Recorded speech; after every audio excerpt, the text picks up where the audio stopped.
El cielo de Ciudad de México se extendía en una neblina tenue, reflejando los últimos rastros de una llovizna sobre los ventanales del Hotel Ritz Reforma. Desde el piso 30, el mundo parecía detenido. Las luces del bosque de Chapultepec parpadeaban como brasas bajo el viento frío de octubre, mientras adentro, el lujo exhalaba su propio clima. El salón de cristal resplandecía en tonos ámbar. Los arreglos de cempasúchil perfumaban el aire con una dulzura amarga. Risas en inglés, copas de cristal y frases en portuñol corporativo se cruzaban en una coreografía de egos satisfechos. Entre los invitados, Martín Salcedo destacaba como un faro. Traje azul oscuro de corte italiano, reloj suizo que brillaba cada vez que levantaba la copa, sonrisa medida y mirada que solo fingía interés. Parecía el dueño de la noche, aunque por dentro la oscuridad le pertenecía a él. El discurso del presentador resonó por los altavoces, ensalzando a Martín como el arquitecto de una nueva era de inversión con impacto. Él levantó la copa sin emoción, acostumbrado al aplauso vacío. La cámara de un periodista capturó su perfil perfecto, el ángulo del éxito. Pero justo cuando el brindis iba a concluir, un tropiezo cortó la escena. Una joven, con el uniforme de servicio manchado por la lluvia, chocó con su hombro. El mezcal se derramó sobre su saco de seda, dejando una mancha oscura que contrastaba con el blanco impecable de la mesa. Las risas surgieron instantáneamente, como cuchillos. Martín miró a la chica y en lugar de ayudarla soltó una carcajada seca. Así es la meritocracia, ¿no? Algunos limpian el éxito, otros lo beben. La sala rió con él, sin saber que esa frase sería su primera grieta. El rostro de la joven se contrajo un instante, como si una espina invisible se le hubiera clavado en el alma. No levantó la vista. Apenas murmuró algo en mixteco que nadie entendió, excepto Martín, que percibió el tono como una plegaria triste. Se agachó para recoger el vaso roto y el líquido que goteaba por el suelo. Sus manos temblaban, pero no de miedo, sino de rabia contenida. Alguien del equipo de servicio se acercó para ayudarla, pero ella negó con la cabeza, apretando los labios. El silencio breve que siguió fue incómodo, hasta que la música volvió a llenar el aire, cubriendo la escena como si nada hubiera ocurrido. Martín volvió a su copa, aunque por dentro algo se movía, una punzada de incomodidad que no entendía del todo. Minutos después, cuando la joven se inclinó para limpiar la mesa, un pequeño papel cayó de su bolsillo.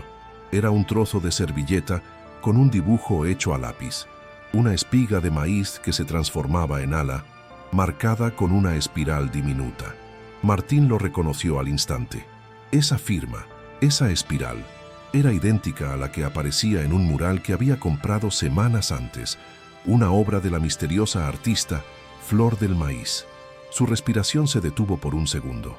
Miró a la chica, al dibujo, y luego al mezcal derramado sobre su traje. De repente, el lujo que lo rodeaba pareció ajeno, vacío. Por primera vez en años, Martín sintió que algo lo miraba de vuelta. Y no era una cámara, sino su propia culpa. Martín guardó la servilleta en el bolsillo de su chaqueta con un gesto casi automático, pero sus dedos temblaban. A su alrededor, los inversionistas seguían conversando sobre fusiones, criptomonedas y retornos exponenciales. Cada palabra sonaba hueca, lejana. Intentó sonreír cuando alguien le preguntó si lanzaría otro fondo, pero su mente estaba en otra parte. Recordó la galería donde había comprado aquella obra de Flor del Maíz. El vendedor le había hablado de una artista anónima, una voz del pueblo. En aquel momento le pareció una historia de marketing, un exotismo rentable. Ahora la misma firma que colgaba en su despacho aparecía en manos de una camarera. La contradicción lo atravesó como un rayo. Por primera vez, el brillo del éxito le pareció un disfraz mal iluminado. Desde la terraza, el viento se filtraba por los ventanales, trayendo el olor a tierra mojada y cempasúchil. Martín observó su reflejo en el vidrio. Veía al hombre que todos admiraban, pero detrás de esa imagen había un vacío que ni el dinero llenaba. En el interior del salón, la joven seguía su labor, limpiando discretamente, con el rostro cansado y una dignidad silenciosa que lo desconcertaba. Le pareció verla detenerse un segundo, mirar el cielo por el reflejo del cristal y sonreír con algo parecido a esperanza. No entendía por qué esa escena tan mínima lo conmovía. Era solo una empleada, se repetía, pero dentro de él algo insistía en decirle que no, que era alguien más.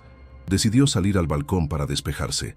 El aire frío lo golpeó en el rostro, disipando por un momento el perfume caro y el ruido artificial del salón. Desde allí la ciudad se extendía como un océano de luces y sombras, y entre ellas podía distinguir los barrios donde las luces titilaban con timidez, como si costara mantenerlas encendidas.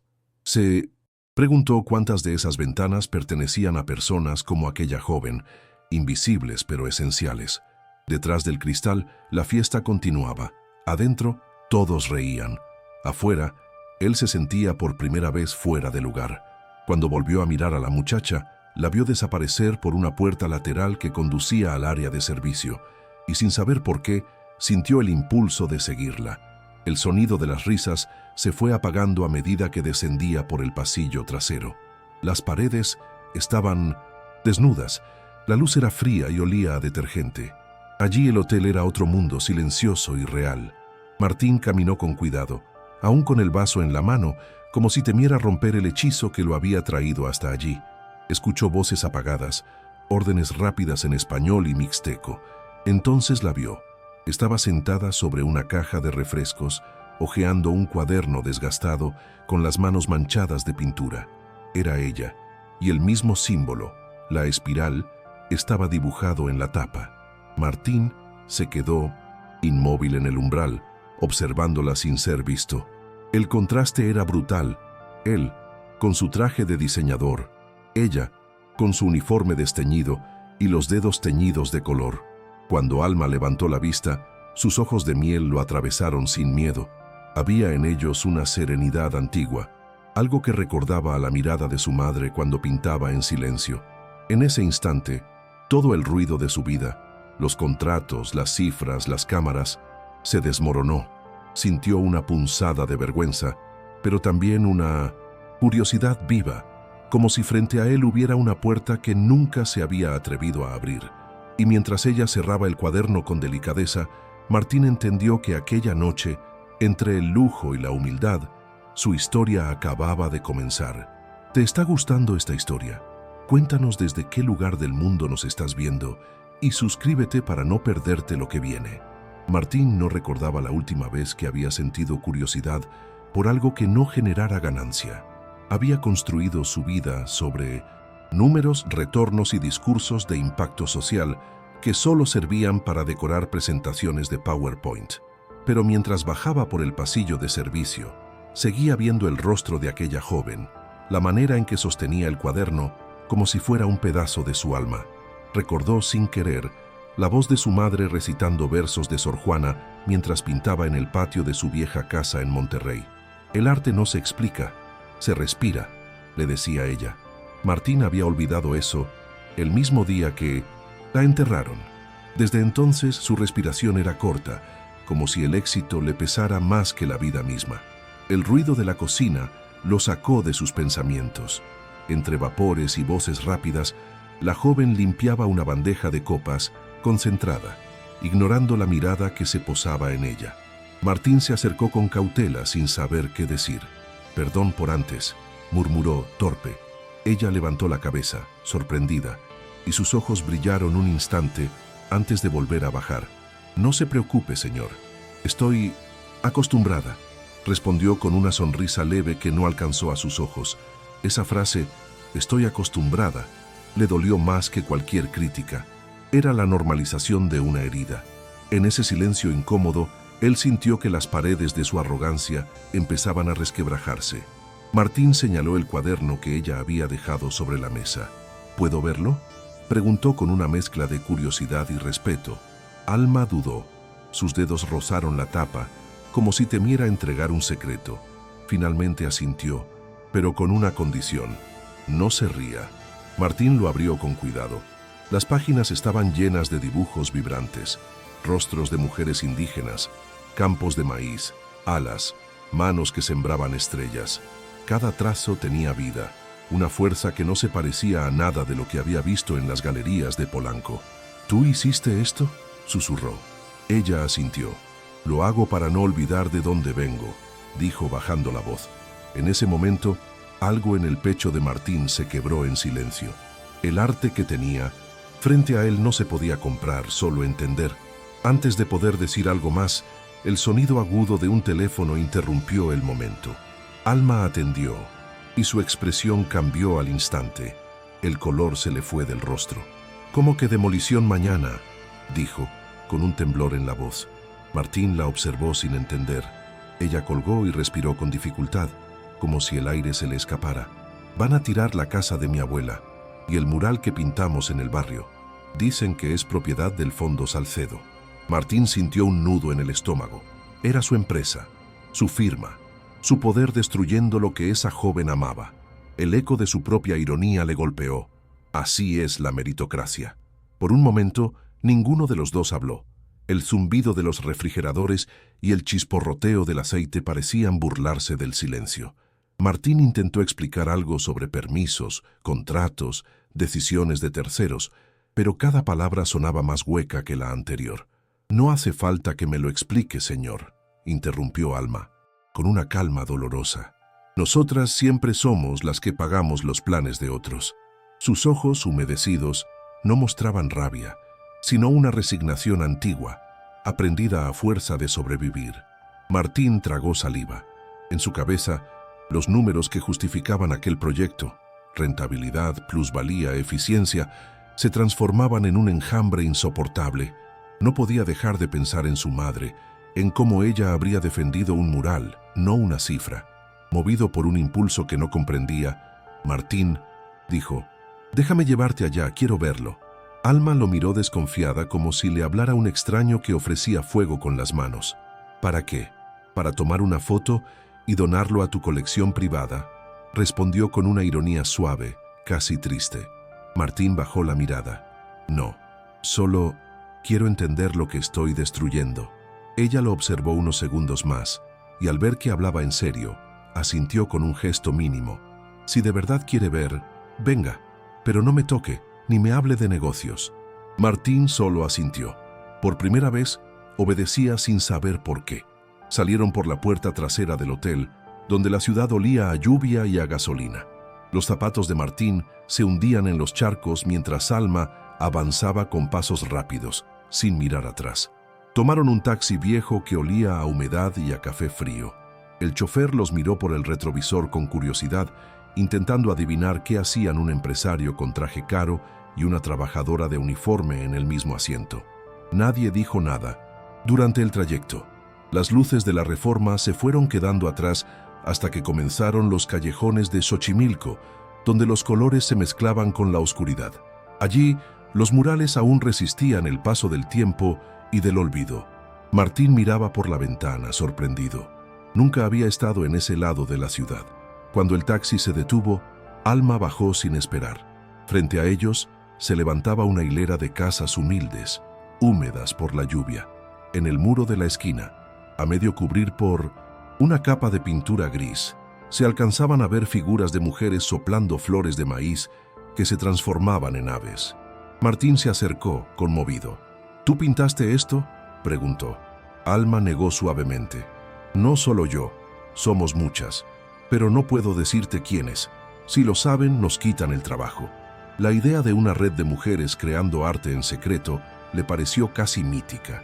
En ese instante, Martín entendió que lo que él llamaba proyecto inmobiliario era para ellas la memoria viva de una comunidad. Un camión con el logo de su propio fondo estaba estacionado frente al mural. Dos obreros comenzaban a montar los tapiales para la demolición. El ruido metálico de los martillos retumbaba como un latido hostil. Alma se acercó corriendo y gritó: «Todavía no han firmado el permiso. No pueden empezar». Los hombres se miraron entre sí, incómodos, pero uno de ellos respondió: «Nos dijeron que el señor Salcedo dio la orden». Martín sintió que la sangre se le helaba. «Eso fue antes», murmuró adelantándose. Los obreros lo miraron confundidos, sin saber si detenerse. Él buscó en su teléfono, llamó a su asistente, pero nadie contestó. Era medianoche, todos dormían. Se dio cuenta de que, por primera vez, Su poder no servía para nada inmediato. Alma observó cómo intentaba controlar el caos y soltó una risa amarga. Ahora entiende cómo se siente no tener voz, ¿verdad? Martín la miró y no supo qué responder. Solo alcanzó a decir, no sabía que era aquí. Ella asintió con un dejo de ironía. Nadie sabe dónde cae el daño hasta que le da en el corazón. Sus palabras lo atravesaron. Detrás de ellos, una niña tosió. Alma corrió hacia una pequeña casa donde una anciana sostenía a la menor en brazos. Mi hermana, Luz, explicó con urgencia. La pequeña tenía los labios morados y respiraba con dificultad. Martín, sin pensarlo, sacó su teléfono. Conozco un hospital privado cerca, pero Alma lo detuvo. No, el público está más cerca y no tengo seguro. Corrieron juntos por las calles estrechas, alumbradas solo por los reflejos anaranjados de los faroles. Martín cargaba a la niña, mientras Alma intentaba llamar un taxi, pero ningún vehículo se detenía. Finalmente, una vecina se ofreció a llevarlos en su motoneta destartalada. Llegaron al hospital público entre bocinas y polvo. El pasillo estaba lleno de gente esperando. El aire olía a desinfectante y resignación. Martín observó todo con una mezcla de impotencia y vergüenza. Nunca había pisado un lugar así. Alma llenaba formularios con manos temblorosas. Cuando el médico por fin atendió a Luz, diagnosticó una crisis asmática causada por la demolición y el polvo. Si sigue respirando eso, no va a mejorar, dijo. Martín sintió que esa frase le quemaba por dentro. Su obra estaba enfermando a una niña. Mientras esperaban fuera de la sala, Alma se abrazó las rodillas, exhausta. Martín se sentó a su lado, sin saber si tenía derecho a hablar. ¿Por qué sigues pintando si todo te lo quitan?, preguntó en voz baja. Alma lo miró cansada pero firme. Porque si no pintamos, desaparecemos. Es nuestra manera de decir, todavía estamos aquí. Martín bajó la mirada. Esa frase lo golpeó más que cualquier crítica de sus inversionistas. En su mundo, la visibilidad era poder. En el de ella era resistencia. Por primera vez sintió que no eran mundos opuestos, sino partes de una misma herida. Y en ese punto de encuentro, algo dentro de él comenzó a transformarse. Al amanecer, regresaron al barrio. El polvo se había asentado sobre los colores del mural, cubriéndolos con una capa gris. Alma caminó despacio hasta la pared, pasó los dedos por la pintura húmeda y murmuró, «Todavía respira». Martín la observaba en silencio, sintiendo que cada palabra suya tenía el peso de una verdad que él había olvidado. Recordó a su madre enseñándole a mezclar colores y cómo él se burlaba diciendo que el arte no paga las cuentas. Ahora entendía que ella no buscaba pagar nada, buscaba sanar.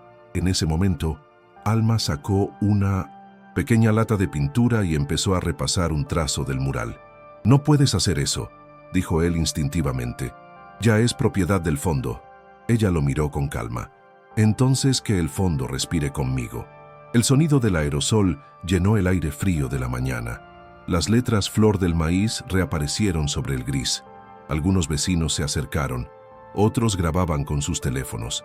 Martín sintió una oleada de miedo. Sabía que si alguien lo veía allí, su reputación podía derrumbarse, pero no se movió. La pintura flotaba en el aire como una oración.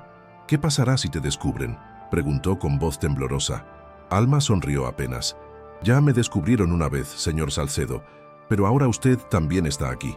Él entendió que esa frase no era una acusación, sino una invitación. Quedarse o huir. Esta vez decidió quedarse. Los medios locales comenzaron a llegar atraídos por los videos que se viralizaban en redes. Trabajadora defiende mural ante demolición de fondo millonario. Los titulares eran un incendio y en el centro estaba él. Martín sintió las notificaciones explotar en su teléfono. Llamadas de su socio, mensajes de asesores, advertencias de que su nombre estaba en tendencia. «Sal de ahí, es una bomba mediática», gritaba una voz desde el altavoz. Pero él apagó el celular. Miró a Alma cubierta de pintura y polvo y dijo, «No puedo dejarte sola». Ella respondió sin mirarlo, «No necesito que me salves, solo que no me calles». Esa frase lo atravesó como una sentencia. Por primera vez, el hombre que acostumbraba a dar órdenes descubría el valor de escuchar. Con los primeros rayos del sol, la policía llegó acompañada de guardias privados. El jefe de obra levantó un documento. Orden de desalojo inmediato. Alma dio un paso atrás. Los vecinos se agruparon, gritaron. Martín avanzó mostrando su identificación. «Yo soy el titular del fondo», dijo con voz firme. El hombre vaciló. «Entonces debería saber que interrumpir esto le costará millones». Martín respiró hondo. «Lo sé». A su alrededor, el silencio se hizo espeso.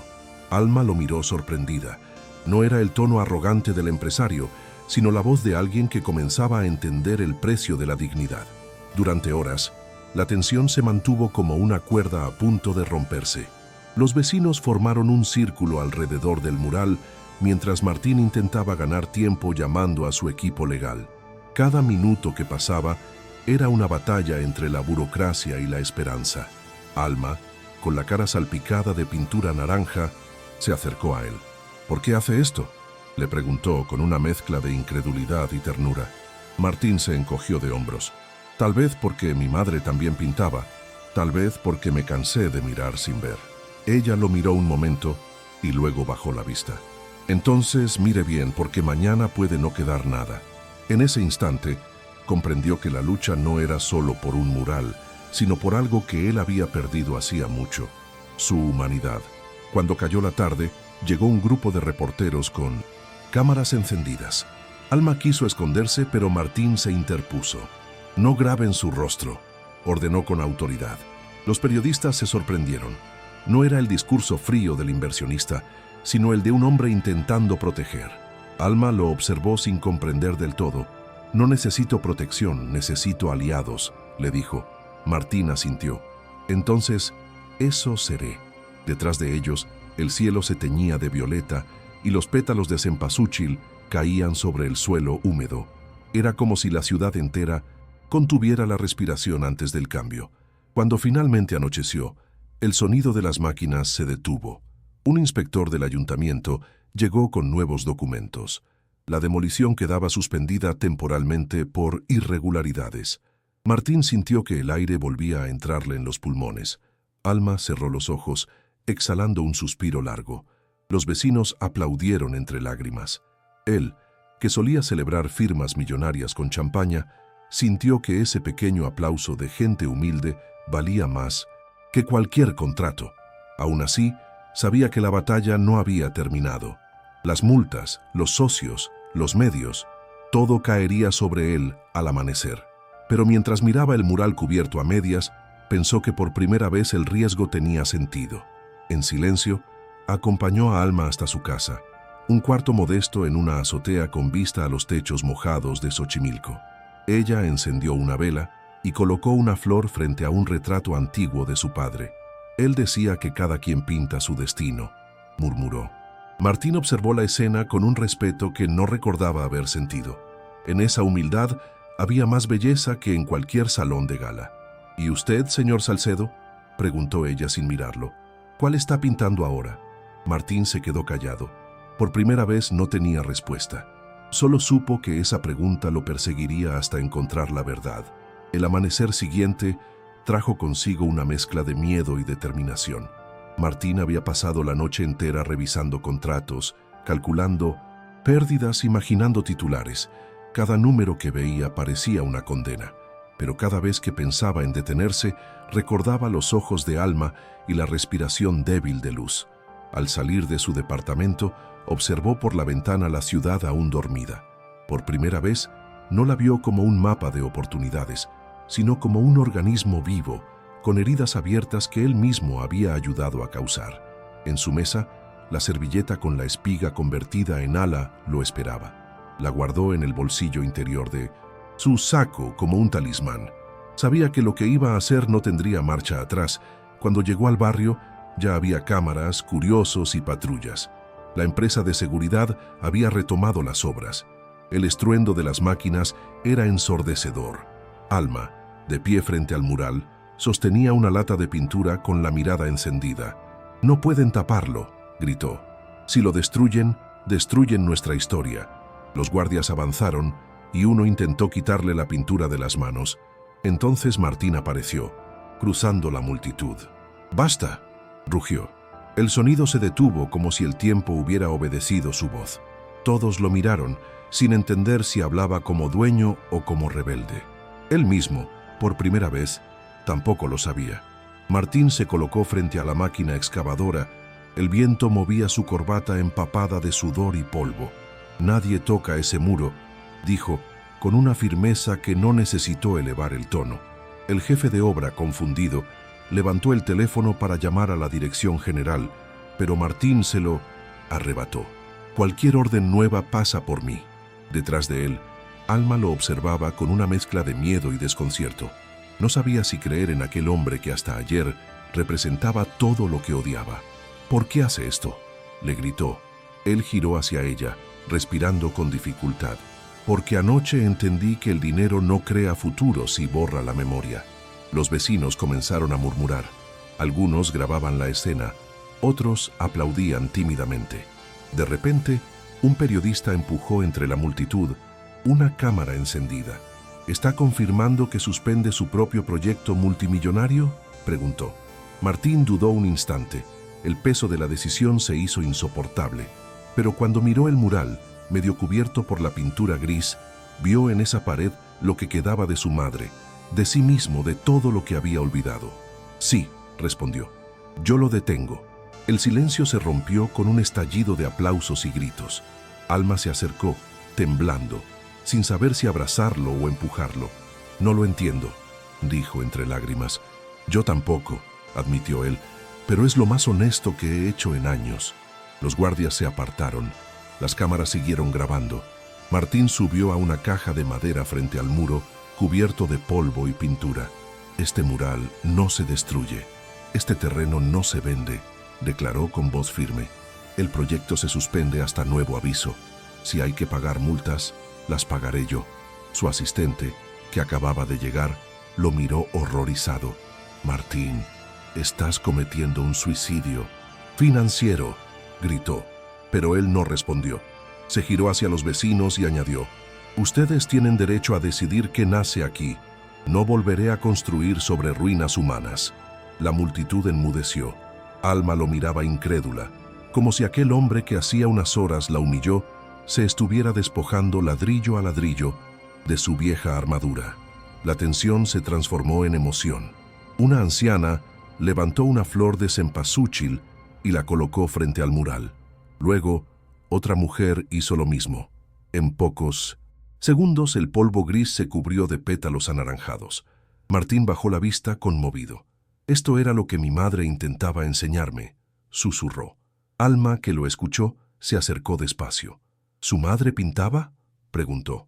«Sí, y yo destruí todo lo que ella amaba para sentirme fuerte». Ella asintió. «Entonces pinte de nuevo, pero esta vez con nosotros». Martín la miró en silencio. Sintió que no podía más, pero dentro de esa fragilidad, algo parecido a la paz empezaba a brotar. La noche cayó, lentamente, bañando el barrio con una luz azulada. Alma se acercó al muro y sin decir palabra comenzó a pintar. Cada trazo era un pulso, una respiración. Martín observó, fascinado, cómo la figura de una mujer indígena emergía del fondo gris, soplando flores que se transformaban en alas. Sin pensarlo, tomó una brocha y la mojó en el mismo color. Alma lo miró sorprendida. «No lo arruine», le advirtió con una sonrisa nerviosa. «Tranquila», respondió él. «Solo quiero aprender». Sus movimientos eran torpes pero honestos. A cada trazo, el peso del traje caro, de los relojes, de los discursos vacíos, parecía caerse junto con las gotas de pintura. De pronto, los reflectores de las cámaras iluminaron el muro completo. Los colores vibraron, reflejándose en los ojos de todos los presentes. Martín se volvió hacia Alma. «Esto es lo que debería financiar el dinero, vida, no cemento», dijo, con una voz que sonaba distinta, más humana. Ella dejó la brocha, lo miró fijamente y respondió: «Entonces no compre más arte, escúchelo». Él sonrió comprendiendo. Los aplausos estallaron nuevamente, mezclados con lágrimas y cantos improvisados. Por primera vez, Martín no era el protagonista de un logro financiero, sino testigo de una reparación. El murmullo de la multitud se transformó en un silencio reverente. Alma se acercó a Martín, con las manos manchadas de naranja y azul, y le dijo casi en un susurro: «Usted no sabe lo que significa detener una máquina por nosotros». Él la miró con los ojos húmedos. «Tal vez sea tarde, pero quiero aprender a detener todas las que destruyen sin mirar». Ella respiró hondo, y por primera vez lo vio sin el traje ni los títulos. Solo un hombre intentando entender. «Yo pintaba porque creía que nadie nos veía», confesó ella, «y ahora cuando por fin nos miran tengo miedo». Martín respondió con calma: «El miedo es lo único que compartimos todos, pero juntos puede volverse fuerza». Entonces, Alma dio un paso al frente y levantó la voz frente a las cámaras. «Flor del Maíz no soy solo yo», anunció. «Somos un colectivo de trabajadoras domésticas, madres, abuelas, que pintamos para sanar, para comer, para existir. No queremos caridad, queremos respeto». Martín la observó con el corazón latiendo fuerte. Entendía que lo que ella decía trascendía cualquier causa. Era la verdad cruda de un país dividido. Dio un paso hacia adelante y tomó el micrófono improvisado. «Entonces, desde hoy, este proyecto será de ustedes. Yo me haré responsable de las pérdidas, pero ustedes decidirán qué se construye aquí». Los presentes estallaron en aplausos. Algunos lloraban, otros se abrazaban sin conocerse. Alma sonrió entre lágrimas, mientras Martín, con la ropa manchada y las manos temblorosas, sentía que el aire se volvía más limpio, más verdadero. Era como si cada palabra dicha hubiese derrumbado los muros que él mismo levantó durante años. «No sabía que perder tanto podía sentirse así de bien», murmuró. Alma lo miró y respondió: «No está perdiendo, está devolviendo». El eco de esa frase se grabó en su pecho. En ese instante, la cámara de un reportero enfocó el mural recién terminado. La mujer de maíz soplaba flores que se transformaban en alas, y en la esquina, una espiral dorada brillaba bajo la luz tenue del amanecer. Horas después, mientras la multitud se dispersaba, Martín se quedó solo frente al muro. No sabía qué vendría después: juicios, multas, desprecio de los inversores. Pero algo en su interior le decía que esta vez podía soportarlo. Alma se le acercó con una sonrisa serena. «Ahora empieza lo difícil», dijo. «Lo sé», respondió él, «pero también lo verdadero». La joven extendió su mano, cubierta de pintura seca. Martín dudó un segundo antes de estrecharla, comprendiendo que ese gesto sellaba no un trato sino una alianza. El amanecer lo encontró allí, mirando cómo el color vencía al cemento. ¿Te está gustando esta historia? Deja un like y suscríbete al canal. Ahora continuamos con el vídeo. Pasaron semanas de silencio mediático y llamadas furiosas de inversionistas. Martín los enfrentó uno a uno, con una calma que sorprendió hasta a sus propios abogados. «No revertiré mi decisión», decía con voz firme. «Ya he construido suficiente para mí. Ahora toca construir para los demás». Las amenazas de demandas y pérdidas millonarias no lograron quebrarlo. Por primera vez, el hombre que medía todo en porcentajes hablaba de dignidad como si fuera un activo tangible. Mientras tanto, Alma y las demás trabajadoras comenzaron a limpiar el terreno, transformándolo poco a poco en un espacio vivo. Donde antes había maquinaria, ahora crecían macetas con flores de cempasúchil y murales nuevos que contaban historias de mujeres que resistían. Una mañana, Martín llegó sin escoltas ni traje. Llevaba una camisa sencilla, los brazos remangados y un termo de café en la mano. «¿Y ahora qué hacemos?», preguntó con una sonrisa tímida. Alma, riendo, le respondió: «Aprender a escuchar, don inversionista». Entre ambas risas, se sintió una complicidad nueva, sin jerarquías. En los días siguientes comenzaron las asambleas comunitarias. Martín escuchaba atentamente cada propuesta: una guardería, un taller de costura, un centro de arte.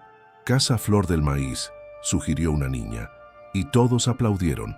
Así nació el proyecto que cambiaría no solo su reputación, sino su manera de habitar el mundo. Los primeros meses fueron un desafío. Martín descubrió que construir con la comunidad requería más paciencia que levantar torres de cristal. Los permisos tardaban, los fondos escaseaban y las reuniones se extendían hasta la noche. Pero, en lugar de frustrarse, aprendió a valorar esas demoras como parte del proceso. Antes compraba tiempo, ahora lo vivo, le confesó un día a Alma, mientras ambos pintaban junto a un grupo de vecinas. La joven lo observó y sonrió. El dinero no siempre destruye, depende de quién lo sostenga. Él asintió, comprendiendo que, por primera vez, su riqueza estaba siendo útil para algo más grande que su ego. Aquel terreno que antes iba a ser un complejo de lujo, comenzaba a latir con un propósito humano. La inauguración de la Casa Flor del Maíz se celebró un año después. El barrio entero se llenó de flores, música y comida compartida. Las paredes estaban cubiertas de murales creados por niñas, madres y abuelas que contaban sus propias historias. Martín caminaba entre ellas sin protagonismo, saludando, riendo, ayudando a servir tamales. Cuando una periodista le preguntó qué sentía al ver en ruinas su antigua empresa, él respondió sin dudar: eso no eran ruinas, era tierra fértil. Alma a su lado agregó: y cuando la tierra escucha, florece. Aplausos, risas y abrazos sellaron aquella jornada que no celebraba poder, sino reparación. Con el paso de los meses, la Casa Flor del Maíz se convirtió en un punto de encuentro para trabajadoras domésticas, jóvenes artistas y vecinos que nunca habían tenido un espacio propio. Martín impulsó un fondo rotativo administrado por las mismas mujeres destinado a salud, educación y microemprendimientos. Cada decisión se tomaba en asamblea, y él solo tenía una voz más, no un voto mayor. Así se siente la igualdad, pensó una tarde mientras observaba cómo Alma enseñaba a un grupo de niñas a mezclar colores. En una esquina, Luz, ya recuperada, dibujaba con trazos firmes una espiga que se abría como un amanecer. Martín se acercó y la niña le dijo sin levantar la vista: «Esto es usted, señor, una semilla que decidió quedarse». Esa frase lo acompañó todo el día. Al caer la noche, subió a la azotea y miró la ciudad. Las luces de los rascacielos ya no le parecían promesas, sino faros lejanos que nada sabían de los corazones que latían abajo. Alma apareció con 2 tazas de té. «¿Volverá a los negocios?», preguntó. Él sonrió con cansancio. «Sí, pero otros. Esta vez invertiré en gente». Ella lo miró en silencio. Luego alzó la vista al cielo. «Entonces empiece por usted». Martín rió, entendiendo el mensaje. Tal vez el negocio más difícil era reconstruirse por dentro. 3 años después, la Casa Flor del Maíz ya era un referente en toda la ciudad. Periodistas, artistas y estudiantes llegaban para aprender del modelo comunitario que había nacido de un error convertido en esperanza.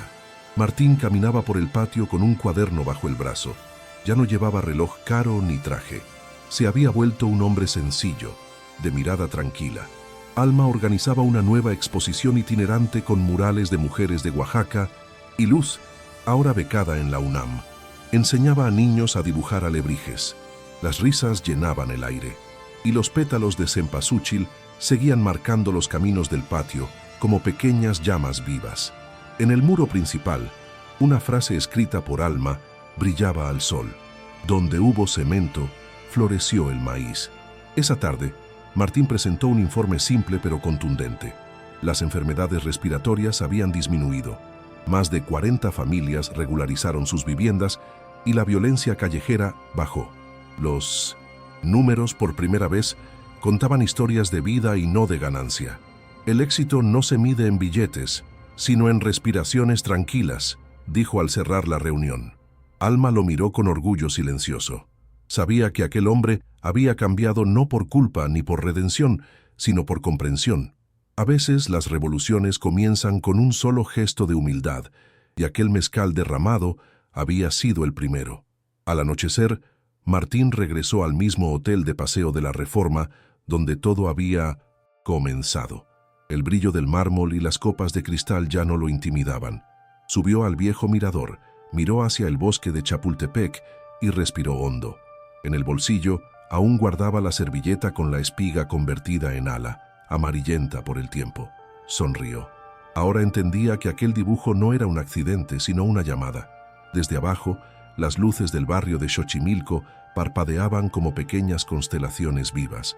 El pasado y el presente se encontraban allí, en ese hombre que finalmente había aprendido a mirar. Cerró los ojos y en silencio agradeció, no por el éxito, sino por haber encontrado un propósito que no se cotizaba en la bolsa. ¿Han hecho algún gesto de bondad que cambió una vida? Dejen un corazoncito si creen que el amor es más poderoso que cualquier riqueza. Suscríbanse para más historias de segundas oportunidades. Comenten, el amor no tiene precio, si ustedes también creen en la bondad humana.